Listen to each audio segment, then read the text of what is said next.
அல்லேலூயா. அன்றுடைய நாமம் மைப்படுவதாக. பரலோக பிதாவே, இந்த வேளையிலும் நீர் எங்களை ஆசீர்வதித்து தருகிறதற்காக உமக்கு ஸ்தோத்திரம். உம்முடைய நாமத்தை உயர்த்துகிறோம். பரிசுத்த ஆவியானவர் தொடர்ந்து நீர் இந்த நேரத்திலும் நீர் ஆசீர்வாடும்படி உம்மை நோக்கி பார்க்கிறோம். ஆண்டவரே, உமக்கு ஸ்தோத்திரம். கர்த்தர் கிரியை வீராக தேவ மகிமை வெளிப்படும்படி ஒப்புக் கொடுக்கிறோம். தேவ நாமத்தை உயர்த்துகிறோம். இயேசு கிறிஸ்துவ நாமத்தில் வேண்டிக் கொள்கிறோம் பிதாவே, ஆமென். அன்பினர்களே, இந்த நாளிலும் ஆண்டவர் நமக்கு கொடுக்கிற பாடல் 330வது பாடல். 330வது பாடல். அரியணையில் வீற்றிருக்கிறவரே, உமக்கே ஆராதனை. பாடி தேவனை நாம் மேம்படுத்துவோம். அரியணையில் வீற்றிருப்பவரே, உமக்கே ஆராதனை. ஆட்டுக்குட்டியானவரே, உமக்கே ஆராதனை. அரியணையில் வீற்றிருப்பவரே, உமக்கே ஆராதனை. ஆட்டுக்குட்டியானவரே, உமக்கே ஆராதனை. உமக்கே ஆராதனை.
ஆம், இந்த நாளிலும் ஆண்டவர் நாம் அரியணையிலே வீட்டிருக்கிற நமக்கு ஆண்டவர் நமக்கு அனுகூலமாக இருக்கிற அருமையான சபையை இந்த காலை நேரத்திலும் தேவன் நம்மோடு இடைப்பட்டு நல்ல பாடல் மூலமாய் தேவன் நம்மை வார்த்தைகளை கொடுத்து திடப்படுத்துகிறார். ஆம், இந்த நாளிலே வேத வசனம் நமக்கு என்ன கூறுகிறது என்பதை பார்ப்போமா? லேவியராகமத்தின் புத்தகம் 11ஆம் அதிகாரம், த புக் ஆஃப் லெவிட்டிக்ஸ் சாப்டர் 11. கர்த்தர் மோசே ஆரோனை நோக்கி, நீங்கள் இஸ்ரவேல் புத்தரோடே சொல்ல வேண்டியது என்னவென்றால், பூமியில் இருக்கிற சகல மிருகங்களிலும் நீங்கள் புசிக்கத்தக்க ஜீவ ஜந்துக்கள் யாதெனில், மிருகங்களில் விரிகுழம்புள்ளதாயிருந்து குழம்புகள் 2ஆக பிரிந்திருக்கிறதும் அசை போடுகிறதுமானவைகளெல்லாம் நீங்கள் புசிக்கலாம். ஆனாலும் அசை போடுகிறதும் விரிகுழம்புள்ளதுமானவைகளில் ஒட்டகமானது அசை போடுகிறதாக இருந்தாலும் அதுக்கு விரிகுழம்பு இல்லாதபடியால் அது உங்களுக்கு அசுத்தமாக இருக்கும். முயலானது அசை போடுகிறதாக இருந்தாலும் அதற்கு விரிகுழம்பில்லை, அது உங்களுக்கு அசுத்தமாக இருக்கும். பன்றியின் குழம்பு விரிகுள்ளதாக 2ஆக பிரிந்திருமா இருந்தாலும் அது அசைப்படாது, அது உங்களுக்கு அசுத்தமாக இருக்கும். இவைகளின் மாம்சத்தை புசிக்கவும் இவைகளின் உடல்களை தொடவும் வேண்டாம், இவைகள் உங்களுக்கு தீட்டாக இருக்க கடவுது. ஜலத்தில் இருக்கிறவைகளில் நீங்கள் புசிக்கத்தக்க யாதெனில் கடல்களும் ஆறுகளும் ஆகிய தண்ணீர்களிலே சிறகும் செதில்களும் உள்ளவைகளை எல்லாம் நீங்கள் புசிக்கலாம். ஆனாலும் கடல்களும் ஆறுகளும் ஆகிய தண்ணீர்களில் நீண்டுகிறதும் வாழ்கிறதுமான பிராணிகளில் சிறகும் செதில்களும் இல்லாதவைகள் யாவும் உங்களுக்கு அருவருப்பாக இருப்பதாக. அவைகள் உங்களுக்கு அருவருப்பாக இருப்ப கடவுது. அவைகளின் மாம்சத்தை புசியாதிருந்து அவைகளின் உடல்களை அருவருப்பீர்களாக. தண்ணீர்களிலே சிறகும் செதில்களும் இல்லாத யாவும் உங்களுக்கு அருவருப்பாக இருக்க கடவுது. பறவைகளில் நீங்கள் புசியாமல் அருவருக்க வேண்டியவர்கள் யாதெனில் கழுகும் கருடனும் கடல் உறிஞ்சியும் பருந்தும் சகலவித வல்லூரும் சகலவித காகங்களும் தீக்குருவியும் கூகையும் செம்பும் சகலவித டேகையும் ஆந்தியும் நீர்க்காகமும் கோட்டானும் நாரையும் கூளக்கடாவும் குருடும் கொக்கும் சகலவித ராஜதாளியும் புழுக்கொத்தியும் வவ்வாலும் ஆகியவைகளே. பறக்கிறவைகள் 4 காலால் நடமாடுகிற ஊரும் பிராணிகள் யாவும் உங்களுக்கு அருவருப்பாக இருக்கிறது. ஆகலும் பறக்கிறவைகளில் 4 காலால் நடமாடுகிற யாவிலும் நீங்கள் புசிக்கத்தக யாதொரு தரையிலே தத்துகிறதற்கு காவல்களுக்கு மேலுள்ள தொடைகள் உண்டாயிருக்கிறவைகளிலே வெட்டுக்கிளி ஜாதியாக இருக்கிறதையும் சோலையாம் என்னும் கிளி ஜாதியாக இருக்கிறதையும் அர்கோல் என்னும் கிளி ஜாதியாக இருக்கிறதையும் அகாபு என்னும் கிளி ஜாதியாக இருக்கிறதையும் நீங்கள் புசிக்கலாம். பறக்கிறவர்கள் 4 காலால் நடமாடுகிற மற்ற யாவும் உங்களுக்கு அருவருப்பாக இருப்பதாக. அவைகளாலே தீட்டுப்படுவீர்கள். அவைகளின் உடலை தொடுகிறவன் எவனும் சாயங்காலம் மட்டும் தீட்டுப்பட்டிருப்பான். அவைகளின் உடலை சுமக்கிறவன் எவனும் தன் வஸ்திரங்களை தேய்க்க கடவன். அவன் சாயங்காலம் மட்டும் தீட்டுப்பட்டிருப்பான். விரி நகங்கள் உள்ளவைகளாயிருந்தும் இருவிடவான குழம்பில்லாமலும் அவை அசை போடாமலும் இருக்கிற மிருகங்கள் யாவும் உங்களுக்கு அசுத்தமாக இருப்பதாக. அவைகளை தொடுகிறவன் எவனும் தீட்டுப்படுவான். 4 காலால் நடக்கிற சகல ஜீவன்களிலும் தங்கள் உள்ளங்கால்களை ஊன்றி நடக்கிற யாவும் உங்களுக்கு அசுத்தமாக இருப்பதாக. அவைகளின் உடலை தொடுகிறவன் எவனும் சாயங்காலம் மட்டும் தீட்டுப்பட்டிருப்பான். அவைகளின் உடலை சுமத்து தன் வஸ்திரங்களை துவைக்க கடவன். அவன் சாயங்காலம் மட்டும் தீட்டுப்படாட்டிருப்பான். இவைகள் உங்களுக்கு தீட்டாக இருக்க கடவுது. தரையில் ஊறுகிற பிராணிகளில் உங்களுக்கு அசுத்தமானவைகள் எவையெனில் பெருச்சாளியும் எலியும் சகலவிதமான ஆமையும் உடம்பும் அழுக்கும் ஓணானும் பல்லியும் பச்சோந்தியும் ஆகிய இவைகளே. சகல ஊரும் பிராணிகளிலே இவைகள் உங்களுக்கு தீட்டாக இருக்க கடவுது. அவைகள் செத்ததை தொடுகிற எவனும் சாயங்காலம் மட்டும் தீட்டுப்பட்டிருப்பான். அவைகள் செத்தது ஒன்று யாதொன்றிலும் விழுந்தால் அது தீட்டுப்பட்டிருக்கும். அது மார்பாத்திரமானாலும் வஸ்திரமானாலும் தேவனாலும் பையானாலும் தோலானாலும் பையானாலும் வேலை செய்கிறதுக்கு ஏற்ற ஆயுதமானாலும் சாயங்காலம் மட்டும் தீட்டுப்பட்டிருக்கும். அது தண்ணீரில் போடப்பட வேண்டும், அப்பொழுது சுத்தமாகும். அவைகள் ஒன்று மண்பாண்டத்திற்குள் விழுந்தால் அதற்குள் இருக்கிற யாவும் தீட்டுப்பட்டிருக்கும். அதை உடைத்து போட வேண்டும். புசிக்கத்தக்க போஜன பதார்த்தத்தின் மேல் அந்த தண்ணீர் பட்டால் அது தீட்டாகும். குடிக்கத்தக்க எந்த பானமும் அப்படிப்பட்ட பாத்திரத்தினாலே தீட்டப்படும். அவைகளின் உடல் யாதொன்றின் எதிர்மேல் விழுகிறதோ அதுவும் தீட்டுப்படும். அடுப்பினாலும் மண் தொட்டினாலும் தகர்த்தப்படுவதாக அவைகள் தீட்டுப்பட்டிருக்கும். ஆகையால் அவைகள் உங்களுக்கு தீட்டாக இருக்க கடவுது. ஆனாலும் நீர் விட்டு மிகுந்த ஜலம் உண்டாகிய கிணறும் சுத்தமாக இருக்கும். அவைகளுள்ள உடலை தொடுகிறவன் எவனோ தீட்டுப்படுவான். மேற்சொல்லியவைகளின் உடலில் யாதொன்றை விதைக்கிறது தானியத்தின் மேல் விழுந்து அது தீட்டுப்படலாகாது. அந்த உடல் யாதொன்றும் தண்ணீரில் வார்க்கப்பட்டிருக்கிற விதவையின் மேல் விழுந்ததானால் அது உங்களுக்கு தீட்டுப்பட்டதாக இருக்க கடவுது. உங்களுக்கு ஆகாரத்துக்கான ஒரு மிருகம் செத்தால் அதன் உடலை தொடுகிறவன் சாயங்காலம் மட்டும் தீட்டுப்பட்டிருப்பான். அதில் மாம்சத்தை புசித்தவன் தன் வஸ்திரங்களை துவைக்க கடவன். அவன் சாயங்காலம் மட்டும் தீட்டுப்பட்டிருப்பான்.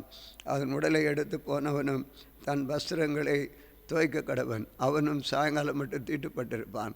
தரையில் ஊறுகிற பிராணிகள் எல்லாம் உங்களுக்கு அருவருப்பாக இருக்க கடவுது. அவன் புசிக்கப்படலாகாது. தரையில் ஊறுகிற சகல பிராணிகளிலும் வயிற்றினால் நகர்கிறவைகளையும் 4 காலால் நடமாடுகிறவர்களை அநேக கால்கள் உள்ளவைகளையும் புசியாதிருப்பீர்களாக. அவைகள் அருவருப்பானவைகள். ஊறுகிற எந்த பிராணிகளிலும் உங்கள் அருவருப்பு கொள்ளாமலும் அவைகளால் தீட்டுப்படாமல் இருப்பீர்களாக. அவைகளாலே நீங்கள் தீட்டுப்படுவீர்கள். நான் உங்கள் தேவனாகிய கர்த்தர், நான் பரிசுத்தர். ஆகையால் தரையில் ஊறுகிற எந்த பிராணிகளிலும் உங்களை தீட்டுப்படுத்தாமலும் உங்களை பரிசுத்தமாக்கி கொண்டு பரிசுத்தராக இருப்பீர்களாக. நான் உங்கள் தேவனாக இருக்கும்படி உங்களை எகிப்து தேசத்திலிருந்து வரப்பண்ணின கர்த்தர் நான். பரிசுத்தராகியால் நீங்களும் பரிசுத்தராக இருப்பீர்களாக. சுத்தமானதற்கும் அசுத்தமானதற்கும் புசிக்கத்தக்க ஜந்துக்களுக்கும் புசிக்கத்தகாத ஜந்துக்களுக்கும் வித்தியாசம் பண்ணும் பொருட்டு மிருகத்துக்கும் பறவைகளுக்கும் தண்ணீர்களில் நீந்துகிற சகல ஜீவ ஜந்துகளுக்கும் பூமியின் மேல் ஊறுகிற சகல பிராணிகளுக்கும் அடுத்த பிரமாணம் இதுவே என்று சொல்லுங்கள் என்றார். இந்த நாளிலும் நாம் எவைகளை நாம் புசிக்க வேண்டும், எவைகளை புசிக்கக்கூடாது என்று ஆண்டவர் இந்த நாளிலே நம்மோடு பேசுகிறதை பார்க்கிறோம். எது எது சுத்தமுள்ளவைகள், சுத்தம் இல்லாதவைகள். இன்றைக்கு அநேகருடைய வாழ்க்கையிலே நாம் இந்த 10 அதிகாரங்களிலும் நாம் பார்க்கும் பொழுது ஆண்டவருக்கு பலிபீடங்களிலே பலி செலுத்துகிறதை எப்படி பலி செலுத்த வேண்டும், குற்ற நிவாரண பலி, பாவ நிவாரண பலி, இவைகளை ஒவ்வொன்றும் போஜன பலி, சமாதான பலி, இப்படியாக தேவ சமூகத்திலே நாம் முழுவதும் தகனித்து பலிகளை செலுத்துகிறதை நாம் பார்த்தோம். ஆண்டவருக்கு மகிமை உண்டாவதாக. இந்த 11ஆம் அதிகாரத்திலிருந்து பார்க்கும் பொழுது நாம் எவைகளை நாம் புசிக்க வேண்டும் என்று ஆண்டவர் அருமையான மோசையின் மூலமாய் நமக்கு கட்டளை கொடுக்கிறதை பார்க்கிறோம். மோசையை அழைத்து நீர் மக்களோட, நீர் இஸ்ரவேல் ஜனங்களோட எது புசிக்க கூடியது எது, புசிக்கத்தகாதது எது என்பதை ஆண்டவர் சுட்டி காட்டுகிறார். தேசத்திலே காண்கிறதெல்லாம் நாம் புசிக்க வேண்டும் என்பதல்ல. தேசத்திலே காண்கிறதெல்லாம் நாம் புசித்து இளைப்பாற வேண்டும் என்பதல்ல. தேவன் நமக்கு புசிக்க வேண்டும் என்பதை சிலதை கொடுத்திருக்கிறார். அவைகளைத்தான் நாம் புசிக்க வேண்டும். எல்லாவற்றையும் புசிக்கிறது அது தேவனுக்கு பிரியமில்லை. அவர் சுத்தமும். அது நாம் நோவாவை இந்த மாதத்திலே முதல்ல நாம் பார்த்தோம். 7ஆம் அதிகாரம் ஆதியாகமம் 1 நோவா அவன் தேவனுடைய பார்வையிலே உண்மையாக இருந்தார் என்று பார்க்கிறோம். அந்த நோவாவின் மூலமாய் அந்த குடும்பம் காக்கப்படுகிறது. அந்த நோவாவின் மூலமாய் சுத்தமும் அசுத்தமும் உள்ள ஜீவ ஜந்துக்களை பேழைக்குள்ளாக காக்கிறார். தேசத்திலே அசுத்தம் நிறைந்து போனதினாலே சுத்தத்தை விட அசுத்தம்தான் நிறைகிறது. ஆகவே இந்த இவைகளினாலே தேசம் தீட்டுப்பட்டதினாலே ஆண்டவர் தேசத்தை முற்றிலுமாக அழிக்கிறார். ஆண்டவர் மக்களுக்காக சுத்தமானவைகளை ஏற்படுத்தினாலும் அந்த சுத்தமானது இல்லாதபடி அவர்கள் அசுத்தத்திற்கு தங்களை அர்ப்பணித்ததினாலே எல்லாவற்றையும் ஆண்டவர் அகற்றி போடுகிறார். அழித்து போடும் பொழுது அந்த நோவாவை ஆண்டவர் தெரிந்து கொண்டு பேசுகிறதை இந்த மாதம் முதல் நாளில் நாம் பார்த்தோம் வாக்குத்தத்தமாக. அதன் மூலமாக ஆண்டவரை சுத்தமான ஜோடுகள் அது எவ்வேழு ஜோடுகள் என்று பார்க்கிறது. அசுத்தமானதெல்லாம் ஒவ்வொரு ஜோடுகள் தான். அது ஒன்றே அவ்வளவு பெருகி வருகிறது. சுத்தமானது 7 ஜோடுகள். 7 என்பது ஒரு பூரண மகிமையை குறிக்கிறதை நாம் பார்க்கிறோம். ஆகவே ஒரு பூரணமானவைகளை புசிக்க வேண்டும், அசுத்தமானவைகளை நாம் தொடக்கூடாது. ஆனாலும் ஆண்டவர் எல்லாம் இந்த உலகத்திலே படைத்து வைத்திருக்கிறார். எல்லாம் வைத்திருக்கிறார். அசுத்தமும் அசுத்தமானது. ஏன் இப்போ நம்ம ஒரு கேள்வி கேட்கலாம், ஏன் ஆண்டவர் இப்படி அசுத்தமானதை படைத்து வைத்திருக்கிறார்? அவர் புசிக்க தேவையானதை நமக்கு கொடுத்திருக்கலாமே. இந்த அசுத்தத்தை ஏன் படைத்தார்? அவர் நல்ல தெய்வம், நல்ல ஆண்டவர், மக்கள் மேல் கரிசனை உள்ளவர் என்றெல்லாம் இருக்கிறதே. அப்படி என்று ஒரு கேள்வி சில வேளை நாம் எழுப்பலாம். உண்மைதான். ஆனால் ஒன்று, எப்படி நம்முடைய மனம் எப்படி இருக்கிறது என்று அறிய வேண்டுமே. உலகத்திலே காண்கிறவைகள் எல்லாவற்றுக்கும் நம் மனம் இச்சிக்கிறதா, அல்லது குறிப்பிட்ட தேவன் நமக்கு கொடுத்த காரியத்திலே மாத்திரம் இச்சிக்கிறதா என்பதை ஆண்டவர் நம்மை பரிசோதித்து பார்க்க வேண்டுமே. நம்முடைய வாழ்க்கையை சற்று கவனிக்க வேண்டும் அல்லவா? இதுதான் தேவன் எதிர்பார்க்கிற ஒன்று. அதைத்தான் ஆண்டவர் பரிசோதித்து பார்க்கிறார். அப்படியாக நன்மை தீமை என்ற விருட்சத்தின் கனியை தோட்டத்திலே வைத்திருக்கிறார். நன்மை தீமை என்று அறியத்தக்கதான ஆகவே இது ஒரு பரிசோதனை. ஆண்டவராலே முடியும். ஆனாலும் ஆண்டவர் இதை சோதித்து பார்த்து இதிலிருந்து ஒரு மீட்பு கொடுக்கறதற்காக, பாருங்களே, ஏதேன் தோட்டத்தில் ஆதாமை உருவாக்கி மனுஷி துணையை ஏவாளை கொடுத்தார். அங்கே நன்மை தீமை உள்ளத்தக்கதான விருட்சத்தின் கனிகளை ஆண்டவர் எல்லாம் வைத்தும் அதிலே ஒரு கனியை, தீமைக்குரிய கனியை வைத்திருக்கிறார். அதை புசிக்கக்கூடாது என்று சொன்ன பொழுது சத்ரு அதைத்தான் வஞ்சித்து புசிக்க வைத்தான். அந்த 99 கனியை விட அந்த ஒரு கனிதான் அவர்களுக்கு சிறந்ததாக காணப்பட்டது, மிகையாக காணப்பட்டது. அவளை கவர்ந்தது, இச்சித்தது. தன் கணவனுக்கு கொடுக்கிறாள், அவனும் புசிக்கிறான் என்று நான் பார்க்கிறோம். இதே போல் சில காரியங்கள் இருக்கும் பொழுதுதான் அதை பகுத்தறியத்தக்கதாக நம்முடைய மனம் எப்படி இருக்கிறது என்பதை அறிய கர்த்தர் இதை வைத்திருக்கிறார். அதற்கு பரிகாரமும் வைத்திருக்கிறார். அதற்காகத்தான் ஆண்டவராக இயேசு கிறிஸ்துவை, பிந்தின ஆதாமாகிய இயேசுவை உருவாக்கி நம்முடைய பாவத்தை மீட்க. நாம் நிலைத்து நிற்கிறவர்கள் அல்ல. வஞ்சிக்கப்படுவோம், சாத்தான் நம்மளை வஞ்சித்து விடுவான், சாத்தானுடைய வலையிலே நாம் விழுந்து விடுவோம், சாத்தான் நம்மை அழிப்பான். அவன் ஏதோ ஒன்றை காட்டி இதுதான் என்று இச்சிக்கக்கூடாததை, அதை புசிக்கக்கூடாததை புசிக்க வைக்கும்படி நமக்கு அதிக ஆசையை தூண்டி நம்மை அழித்து விடுவான் என்பதற்காகத்தான் இயேசு கிறிஸ்துவை மீண்டும் இந்த உலகத்திற்கு அனுப்பியிருக்கிறார். அவர் ஆவியின் மகிமையிலே வந்தார். ஆகவே இந்த ஆவியின் சாயலை சார்ந்தவராக பெற்றவர்களாக நாம் காணப்படுகிறது அவசியம். இப்படியாகத்தான் இங்கே பார்க்குறோம். புசிக்க இன்னும் ஒரு காரியத்தை விட கேட்கலாம். ஆண்டவர் அப்படியானால் ஏன் அவன் இதை வைத்தார்? சரி, வைக்கும் பொழுது வைக்கிறதை படைக்காமல் இருந்திருக்கலாமே என்று கேட்குற ஒரு கேள்வி. ரைட். இன்னும் ஒன்று, படைத்து அவருடைய பிள்ளைகளை அது புசிக்க விடாமல் தடுத்திருக்கலாமே. எல்லாமே தான் ஆண்டவர் சொல்கிறார், புசிக்கக்கூடாது என்று சொல்லுகிறார். நம்முடைய எண்ணங்கள் எப்படி இருக்கிறது என்பதல்லவா, நம்முடைய எதெல்லாம் காண்கிறவைகளெல்லாம் நாம் விரும்புகிறோமா என்பதெல்லாம் பார்க்குறதற்காக ஆண்டவர் வைத்து. ஓகே, இப்படியாக இங்கே சில மிருகங்களையும் பறவைகளையும் நாம் புசிக்கக்கூடாது என்று சொல்லுகிறார்.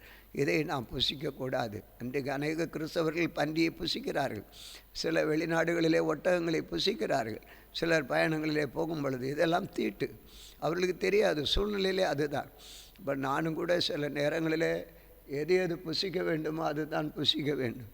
திடீரென்று சில காரியங்களை அருவறுத்து விட்டேன், ஆனால் அதை நான் இன்னும் புசிக்காமல் இருக்கிறேன். மாம்சத்தை கிட்டத்தட்ட ஒரு 25 ஆண்டு காலமாக மாம்சம் புசிக்கிறதை வெறுத்து விட்டேன். அதற்கு கிட்டத்தட்ட இருக்கும் என்று நினைக்கிறேன். அதுபோல் அந்த மாமிசம், அதுபோல் மீன் வகைகளை வெறுத்தும் ஒரு 20 வருடங்களுக்கு மேலே ஆகிறது. ஆனால் அது இதுக்கு மேலே ஒரு நாட்டம் இல்லை. தெரியாமல் எங்கேயோ சில இடங்களிலே போகும் பொழுது மீட்டிங் கூடுகை போகும் பொழுது அங்கே நல்ல வித்தியாசமாக இருக்கிறது. அதை பார்க்கும் பொழுது கவரப் ஆகிறது. ஆனால் அதிலே ஆண்டவருக்கு பலன் தருகிறார். அதை சோதித்து பார்க்குறார். பசியாக இருக்கும். சில மீட்டிங் போகும் பொழுது நான் சொல்கிறேன், கான்ஃபரன்ஸ் போகும்பொழுதெல்லாம் அங்கே ஒன்றும் இராது. அங்கே இருக்கிற போஜனம் அவ்வளோ புஷ்டியாக நல்ல போஜனங்களாக இருக்கும். அது எப்படி ஆனாலும் ஒரு எனக்குள்ளே தவறு நடந்திருக்கிறது. சில வேளை அந்த சூப்புன்றது மாதிரி காய் சூப்பாக இருக்கும் அப்படின்னு போய் அதை குடிக்கிறது உண்டு. பசி வேறு ஒன்றும் இல்லை, தண்ணீர் தான் இருக்கும், பக்கத்தில் கடைகள் இல்லை, ஒன்றும் இல்லை. இது ஆனால் புசிக்கக்கூடாது. அதை நான் எடுத்த தீர்மானம். இப்படி நம்ம ஒவ்வொருவரும் ஒரு தீர்மானம் எடுக்க வேண்டும். உலகத்தில் இருக்கும், எல்லாம் வைத்திருப்பார். இது வேண்டாம் என்று வெறுக்கிறதுக்கும் ஒரு தீர்மானம் வேண்டும். நான் இப்படி தான் அந்த தீர்மானத்தை எடுத்து அதை ஒதுக்கினேன். அப்படி போகும்பொழுது ஒரு இடங்களே எனக்கு ஒரு சம்பவம் நடந்தது. சிக்கன் சூப் வைத்திருந்தாங்க. திடீர்னு சூப்புன்னு உடனே நானும் போய் வாங்கி ஒரு கிளாஸ் வாங்கி குடிக்கலான்னு வாங்கினேன். ஆனால் வாயில் வச்சோன்னு தெரியுது, அதோடைய வித்தியாசமாக தெரிஞ்சுது.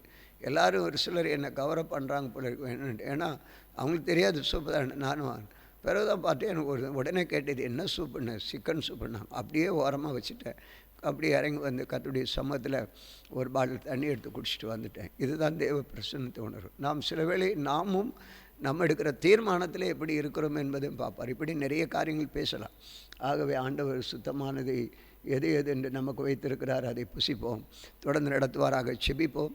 தேவ கிருபை இந்த நாளிலே உண்டாகட்டும். குறிப்பாக இந்த நாளிலே பிரிந்த குடும்பங்களுக்காக செபிக்கிற ஒரு நாளாக நாம் கூடி வந்திருக்கிறோம். 3வது வெள்ளிக்கிழமை பிரிந்த குடும்பங்கள், கணவன் மனைவிக்குள்ளே இருக்கிற பிரிவினைகள், இரத்த சம்பந்தமான பிரிவினைகள், கடவுளோடு உள்ள பிரிவுகள், இப்படி ஆமாம் சபையோடு உள்ள பிரிவுகள், இப்படிப்பட்ட காரியங்களை சொல்லும் பொழுது அநேகர் பிரிந்து போகிறார்கள். சத்தியத்தில் உறுதியாக இல்லாதபடி மனம் போல போக விரும்புகிறார்கள். எது எப்படி சத்தியத்தில் எப்படி வாழ வேண்டும் நாம் தேவனுடைய பிள்ளைகள் என்பதை சுட்டி காட்டும் பொழுது சபையை விட்டு போய்விடுகிறார்கள். சில வேளை ஆண்டவரை விட்டு தூரம் போகிறார்கள். அந்நிய தேவனை பார்த்து தேடி போகிறார்கள். இவர்களை கர்த்தர் தொடுவாராக. செபிப்போம். ஆண்டவரே, இந்த காலை நேரத்திலும் பிரிந்து போகிறவர்களுக்காக செபிக்கிறோம்.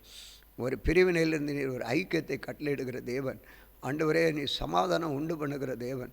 சமாதானத்தை உங்களுக்கு வைத்து போகிறேன் என்று சொல்லியிருக்கிறீர். ஆண்டவரே, சில நேரங்களில் இரத்த சம்பந்தமான உறவுகளை இப்பொழுது உம்முடைய சமூகத்தில் வைக்கிறோம். ஆண்டவரே, இரத்த சம்பந்தமான உறவுகள், கணவன் மனைவி, பிள்ளைகள், பெற்றோர்கள், மாமனார் மாமியார் உறவுகள், ஆண்டவரே, இப்படிப்பட்ட உறவுகள் உள்ள உறவுகளை எல்லாம் உம்முடைய கரத்தில் வைக்கிறோம். கர்த்தர் நீர் இவர்களை பார்த்து நீர் அவர்களுக்கு உதவி செய்யும்படி ஜெபிக்கிறோம். எந்த காரியத்திலே பிரிவு வந்தது, நீர் சுத்தமாக எண்ணினதை ஆண்டவரே, சுத்தமான மனைவியை அசுத்தமான செயலோடு செயல்படும் பொழுது, அசுத்தமான கிரியைகளோடு செயல்படும் பொழுது அங்கே வெறுப்புகள், கசப்புகள் வருகிறது. என் தேவன் ஆண்டவரே, நீர் எதை பார்க்கிறீர் ஆண்டவரே, அங்கே எதை புசிக்க வேண்டும் என்று சொல்லி ஆசாரியன் எதை புசித்து எதை செய்ய வேண்டும் என்பதெல்லாம் நாங்கள் முந்தின அதிகாரங்களில் வாசிக்கிறோம். ஆண்டவரே, திராட்சை ரசங்களும் இவைகளெல்லாம் நாங்கள் அது அசுத்தமானதை நாங்கள் இந்த அதிகாரத்தினோட அதை நாங்கள் புசிக்கக்கூடாது என்பதை பார்க்கிறோம். அது எங்களை கரைப்படுத்துகிறது. இதனாலே குடும்பங்களில் பிரிவு வரலாம். ஓ ஆமீன், தேங்க்யூ லார்ட், உமக்கு ஸ்தோத்திரம். சில தீய பழக்க வழக்கங்களினாலே, சில ஆண்டவரை போதைகளுக்கு அடிமையாகிறதுனாலே, இப்படிப்பட்ட கிரியைகளினாலே ஒருவருக்கொருவர் பிடிக்காமல் இருக்கும். சுத்தமாக்குனதை, சுத்தமுள்ளதை புசிக்காதபடி, சுத்தமாய் படைக்கப்பட்டதை எடுத்துக்கொள்ளாதபடி, துன்மார்க்கத்துக்கு ஏதுவானவர்களை புசிக்கிறவர்களை நீ தொட்டு அந்த கரைகளை நீக்கி அந்த அவளோடு காத்திருந்து என் கணவன் என்னிடத்தில் வர வேண்டுமே, என்னுடைய பிள்ளைகள் என்னிடத்தில் வர வேண்டுமே, என்னுடைய தந்தை என்னிடத்தில் வர வேண்டுமே, என்னுடைய பெற்றோர்கள் என்னுடைய பிள்ளைகள் என்னிடத்தில் வர வேண்டும், அவளோடு என்னுடைய உறவினர்கள் ஆண்டவரை இயேசுவிற்கு வர வேண்டுமே, என்னுடைய மாமனார் மாமியாரை தொட வேண்டுமே, என்னுடைய மருமக்களை சந்திக்க வேண்டுமே என்று ஆண்டவரே இவர்கள் விழுந்து விட்டார்களே என்று கண்ணீரோடு துக்கித்து அழுது கொண்டிருக்கிற பிள்ளைகளுடைய வாழ்க்கையிலே அந்த தீமையான காரியத்திலே அப்படி பிரிந்திருக்கிறவர்களை நீர் அந்த பழக்க வழக்கத்திலிருந்து மாற்றி இப்பொழுது நீர் ஐக்கியப்படுத்துகிறதற்காக உமக்கு ஸ்தோத்திரம். கர்த்தர் எல்லாம் செய்ய வல்லவர், நன்மைக்கு ஏதுவாக செய்து முடிப்பீர். ஏதோ அவர்களை இன்றைக்கு ஒரு மனமாக்கும், ஐக்கியப்படுத்தும். ஆண்டவரே, அரியணையில் வீற்றிருக்கிறவர் நீ, ஆண்டவரே ஆட்டுக்குட்டியானவர், உமக்கே நாங்கள் ஆராதனை செலுத்துகிறோம். ஆண்டவரே, நீர் பக்கம் நின்று வலுவூட்டி ஒவ்வொருவர்களுக்கு இடக்கின் வேளையில் ஏற்ற துணை. அப்பா, பிள்ளைகள் கண்ணீரோடு ஆண்டவரே, எனக்கு துணை இப்படி இருக்கிறதே, என்னோடு வந்து வராமல் இப்படி இருக்கிறதே, நான் திருமணமாயும் இப்படி இருக்கிறார்களே என்று நினைக்கிற அவர்களை நீர் கூட்டி சேர்ப்பீராக. உம்முடைய வல்லமை இறங்கட்டும். ஏன்னா இப்படி நான் துன்மார்க்கமாக போனால் இப்படியும் போயிடலாமே, அசுத்தமானதாச்சே. நாங்கள் என்னுடைய சரீரம் என்னுடைய கணவனுடைய சரீரம் என்னுடைய சரீரம் என்று ஆண்டவரே உண்மை உத்தமமாக நினைக்கிற பிள்ளைகளை நீர் ஏங்கி ஆண்டவருடைய வேண்டுதலை நீ கேளும். ஆண்டவரே, அவர்களுக்கு பக்கம் நின்று உதவி செய்யுங்கப்பா. சிலர் ஆண்டவரே, இன்றைக்கு ஆண்டவரே நல்ல செயல்கள் அவர்களுடைய வாழ்க்கையில் இருந்தும் துன்மார்க்கமாய் அக்கிரமத்தில் அசுத்தத்திலும் விழுகிறார்கள். ஆண்டவரே, இந்த புசிக்கிறதை போல அசுத்தமானவர்களை ஆண்டவரே மேலான வேறு உறவுகளை வைத்து அவர்கள் தங்களை அருவருப்பாக்கி கொண்டிருக்கிறார்கள். ஆனால் சிலரோ உம்மிடத்தில் உண்மையாய் நோக்கி கூப்பிடுகிற பிள்ளைகளை நீர் கண்ணோக்கி பார்த்து அவர்களுக்கு இறங்கும்படி செபிக்கிறோம். அவர்களுக்கு உதவி செய்யுங்க ஆண்டவரே. பிரிவினையிலிருந்து ஒரு அற்புதத்தை செய்து பிள்ளையுடைய கண்ணீரை காணும். என் கணவர் நான் இனி ஒருவரை நான் தொடமாட்டேன், என் மனைவி இனி ஒருவரை நான் தொடமாட்டேன், எங்களுடைய பெற்றோர் நாங்கள் இனி எப்படி யாரை நாங்கள் கூப்பிடுவோம், என்னுடைய பிள்ளைகள் யாரை நாங்கள் இனி இப்படி என்று ஏங்கி தவித்து உண்மையாய் நோக்கி கூப்பிடுகிற ஒவ்வொருவருக்கு நீ உதவி செய்கிறவராக இன்றைக்கி ஒரு அற்புதம் செய்கிறவராக இருக்கிறேன். அவருடைய வாழ்க்கையில் இது தீட்டு, நான் செய்கிறது அருவருப்பு, நான் போகிற பாதை சரியில்லை என்று உணர்வை நீர் கட்டளையிடும்படி செபிக்கிறோம். அதாமே நீ எங்கே இருக்கிறாய்? ஐயோ நான் எல்லாவற்றையும் அறிகிறீர் ஆண்டவரே. இந்த குடும்பங்களில் இப்படி ஒரு ஐக்கியத்தை கட்டளையிடுற 10 ரத்த சம்பந்தமான உறவுகளுக்கு கர்த்தர் உதவி செய்யும்படி செபிக்கிறோம். இதே போல் ஆண்டவரே சபையிலும் ஆண்டவரே சபை மக்களுக்கும் விசுவாச மக்களுக்கும் போதகருக்கும் உள்ள பிரிவினைகள் உம்முடைய சுத்த சுவிசேஷத்தை அறிவிக்கிறதுனால எத்தனையோ பேர் பிரிந்து போயிருக்கிறார் ஆண்டவரே. அதன்படி சத்தியத்திலே வளர முடியாதபடி அவைகளை தன்னுடைய தவறுகளை சுட்டி காட்டுகிறதுனால நாங்கள் சுட்டி காட்டாமல் இருக்க முடியவில்லை ஆண்டவரே. நீர் எங்களை கணக்கு கேட்பீர் ஆண்டவரே. வசனத்தின்படி நடக்க வைக்கும் பொழுது, வசனத்தை போதிக்கும் பொழுது ஆண்டவரே, சில வேளை ஆண்டவரே சில வேளை போதகர் வசனத்தை தவறாக போதித்ததினாலே சில பிரிவுகள் வந்திருக்கலாம். அப்படிப்பட்ட சூழ்நிலையிலே போதகர்களை மேற்பட ஆண்டவரே எங்களை சரியான உபதேசத்தை போதிக்க எங்களை நீர் உதவி செய்யும்படி ஜெபிக்கிறோம். அப்படிப்பட்டு பிரிந்திருக்கிற பிள்ளைகளும் எங்களுடைய சபையில் சரியான உபதேசம் இல்லை என்று போனால் ஆண்டவரே நீர் சரியான உபதேசத்தை கொடுக்கும்படி ஜெபிக்கிறோம். அப்படி மேய்ப்பர்களை நீ மாற்றும், அடியனை நீர் அப்படி மாற்றும் ஆண்டவரே. அடியன் ஆண்டவரே உம்முடைய வசனத்தை எடுத்து இப்படி செயல்படுவோம் என்று சொல்லி சத்தியத்தை குறித்த நேரத்திற்கு வாருங்கள், குறித்ததை செய்யுங்கள், வேதம் இதை சொல்லுகிறது என்பது சொல்லும் பொழுது ஆண்டவரே அநேகருக்கு கசப்பாக வேதனையாக இருக்கிறது ஆண்டவரே. வேதம் சொல்லுகிறதை பின்பற்றவில்லையே தகப்பன் தன் நேசிக்கிற புத்திரனை சிட்சிப்பான். ஆகவே நேசிக்கிறவர்களை கர்த்தர் சொல்லி அவர்களை உணர்த்தி அவர்களை நல்ல வழியிலே கொண்டு போக வேண்டும் என்று வேத வசனத்தின்படி செயல்படும் பொழுது சத்தியத்திலே ஜீவிக்கிற சபையாக சத்தியத்துக்கு வாழ வேண்டும் என்று நினைக்கிற சத்தியத்திலே சத்தியமாக இருக்கும் பொழுது ஆண்டவரை சத்தியத்தை கைக்கொள்கிற ஜாதி தான் தேவனுடைய ராஜ்யத்தில் பிரவேசிக்க முடியும். வேறு ஒரு ஜாதியும் பிரவேசிக்க முடியாது என்பதை வலியுறுத்தும் பொழுது ஆண்டவரை கேட்க மனமில்லாமல் மனம் போல அவன் அவர்களுடைய விருப்பத்திற்கு பிரிந்து போகிறார்களே. அவர்களை உணர்த்தும் கண்மலையாக இருக்கிறீரே இயேசு கிறிஸ்துவே, உணர்த்தும் கண்மலை, சத்தியத்தை உணர்த்தும் ஆண்டவரே. இன்றைக்கி பலவித உபதேசங்கள் வந்து சிலரை அலக்கழித்து நாசமாக்குறதப்பா. அவரவர்களுக்கு ஏற்றார் போல எடுத்து பேசி அவரவர்கள் ஆண்டவரை ஏதோ சில வசனங்களை வைத்து பேசுகிறார்கள். உண்மையாய் வேத வசனங்களை ஒவ்வொரு நாளும் நாங்கள் வாசிக்கும் பொழுது அந்த வேத வசனம் ஒவ்வொருவருக்குள்ளும் கிரியை செய்யும் பொழுது தானாகவே மனமுகுந்து எல்லாவற்றையும் செய்து நாங்கள் நித்திய ராஜ்யத்தை சுதந்திரிக்க வேண்டும் என்ற அந்த உணர்வு வரும் ஆண்டவரே. நல்ல வேத வாசிக்கிற ஒரு அனுபவத்தை கொடுப்பீராக. ஜெபமாகிய கோலை தொடர்ந்து அவர்கள் பற்றி கொண்டிருக்க கர்த்தர் உதவி செய்வீராக. அவர்களே ஆண்டவரே நீர் திருப்பி கொண்டு வாரும், உடைய சத்தியத்திலே வழி நடத்தும் ஆண்டவரே. ஆண்டவரே மக்களுக்கும் இருக்கிற பிரிவு கர்த்தர் நீர் பரிசுத்தர் ஆண்டவரே. சேனைகளின் கர்த்தர் பரிசுத்தர் நீ இரக்கமுள்ளவர், 1000 தலைமுறை மட்டும் இரக்கம் கொடுக்கிறவர் ஆண்டவரே. நீ சாபத்தை மாற்றுகிறவர், ஆனாலும் அன்றுண்ணிய தேவனை நாடி போகிறவர்களை நீர் எதிர்பார்க்கிறதில்லை, நீர் வெறுக்கிறீர். ஆனாலும் உடைய சமூகத்தில் அழுது வரும் பொழுது நீர் அவர்களை ஏற்றுக்கொண்டு அவர்களுக்கு பரிகாரம் செய்கிற தேவன் ஆண்டவரே. நம்முடைய கட்டளைகளுக்கு நீ உடனடி நியாயம் தீர்க்கிற என்னை என்று வேணை ஒரு தேவன் இருக்க வேண்டாம், அதை நாம் சுரபத்தை ஆகுல அவனை நமஸ்கரிக்கும் சேவிக்க வேண்டாம் என்று சொன்னதை நீர் உறுதிப்படுத்துகிறீரப்பா. இருந்தாலும் உம்மை விட்டு தூரம் போய் இன்றைக்கு அத்தனை பேர் ஆண்டவரே கடந்த அதிகாரங்களில் நாங்கள் வாசிக்கும் பொழுது ஆரோனுடைய குமாரர்கள் அவர்கள் ஆண்டவரே அந்த உம்முடைய பலிபீடத்திலே அந்நிய அக்னியை கொண்டு வந்து தூபம் காட்டினதினாலே வந்த விளைவு என்ன? அவர்கள் செத்தார்கள். ஆம், இப்பொழுது அப்படி நீ செய்யாதபடி அவர்களுடைய சில வேளை அவர்களுடைய ஆவி செத்து போய்விட்டது, ஆத்மா செத்து போய்விட்டது. ஆனால் நீர் விட்டு வைக்கிறீர். தொடர்ந்து எதற்காக? மனம் திரும்பும்படி. என்னிடத்திலே வருகிற ஒருவனை புறம்பே தள்ளுகிறது என்று சொல்லுகிறதுனாலே உம்மிடத்திலே வரும்படி நீர் அதை எதிர்பார்க்கிறீர். கேளுங்கள் கொடுக்கப்படும், தட்டுங்கள் திறக்கப்படும் என்று சொல்லப்பட்டிருக்கிறதே. தேடுங்கள் கண்டடைவீர்கள். உன் பாவங்கள் இரத்தாம்பர சிவப்பாக இருந்தாலும் பஞ்சை போல வெண்மையாக்குவேன் என்று சொன்ன ஆண்டவர். அவன் தன் பாவங்களை மறைக்கிறவன் வாழ்வடைய மாட்டான், அவைகளை அறிக்கை செய்து விட்டு விடுகிறவன் எவன் அவன் இறக்கம் வருவான். ஆகவே அப்படி உம்முடைய சமூகத்திலே வந்து வருவார்களா என்று நீர் ஆவலாய் எதிர்பார்க்கிறீர். வந்தால் நீர் ஆண்டவரே உம்முடைய மகிமையை நீர் செய்து அற்புதங்களை செய்கிற தேவனாக இருக்கிறபடியால் நமக்கு நன்றி தெரிவிக்கிறோம். பெரிய காரியங்களை செய்வீராக. உம்முடைய வல்லமை வெளிப்படட்டும். தேவன் நல்லவர், வல்லவர். இந்த நாளிலே ஒரு ஆண்டவரே எங்களுடைய சபையிலும் ஆண்டவரே ஒரு பெரிய மகிமை நீர் கட்டளையிட போகிறதற்காக உமக்கு சோதரம். பிரிந்து போன ஆண்டவரே உம்முடைய சத்தியத்திற்கு என்னால் ஆண்டவரே ஒரு இடரலாய் போயிருந்தால் என்னை நீ எந்திர கலை கட்டி சமுத்திரத்திலே போடும். அவர்களோட உணர்த்தி அவர்களிடத்தில் நான் மன்னிப்பு கேட்க ஆசையாக இருக்கிறேன் ஆண்டவரே. அவர்களை நீ கூட்டி சேரும். ஒரு மந்தையாக தொழுவத்தில் நின்று உம்முடைய பணியை செய்து நோவாவின் பிழைக்குள் இருந்ததை போல நாங்கள் உம்முடைய மகிமை வெளிப்பட கத்து உதவிசும்படி ஒப்புக் கொடுக்கிறோம். பெரிய காரியங்கள் உமக்கு மகிமை உண்டாகட்டும். இயேசு கிறிஸ்துவ நாமத்தில் இளையும் ஜெபத்தை கேட்டு ஜெயித்து தருகிறவரே உமக்கு நன்றி தெரிவிக்கிறோம். இயேசு கிறிஸ்துவின் நாமத்தில் வேண்டிக் கொள்கிறோம் பிதாவே, ஆமென். இந்த நாளிலும் எங்களுக்கு விரோதமாய் கிரியை செய்கிற சகல அந்தகார வல்லமையின் ஆவிகளையும் நசனாகிய இயேசு கிறிஸ்துவின் நாமத்தில் கடிந்து கட்டுகிறோம். ஆமென், ஆமென், ஆமென்.